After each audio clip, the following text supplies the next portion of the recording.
As we experience yet another transformational moment in healthcare this year, we are also experiencing another election cycle. It is hard to overstate the degree of political polarization in our country today. Pew Research has noted that we have perhaps the most polarized country today politically that we've had in over 150 years.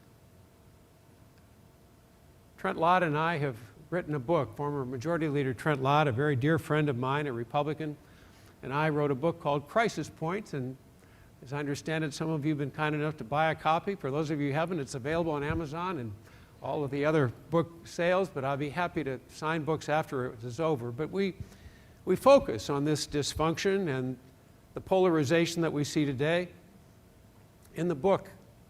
And I hope we can shed some light on the circumstances we face right now. But it's a strategic debate, largely. A strategic debate over the role of government and the policies that emanate from it. In the healthcare context, it's about the design of our healthcare infrastructure and how we look at that infrastructure and how it can be adapted to this transformational time in the 21st century. I call this debate the noise of democracy. It's very disruptive, it's hard to listen to, not very stereophonic. If you can imagine 320 million Americans in the same stadium saying, what do you think we should do about a particular policy, and the cacophony of voices that would come, that's what we're getting. Amplified, of course, by media today in ways that we've never experienced until recently. And as hard as it is to listen to, it beats the alternatives.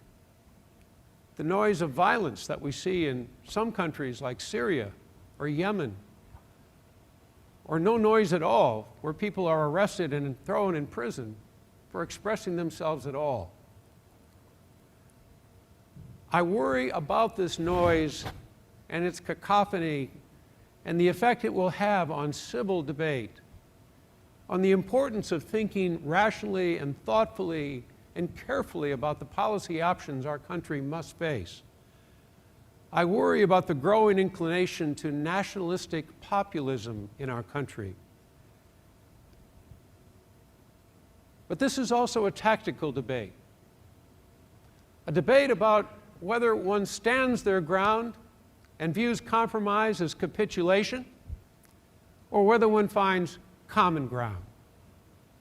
Frankly, I don't know how one works in a democratic republic without the search for common ground, without the need to find some resolution to this cacophony of voices, without some direction ultimately as we attempt to solve the many challenges we face.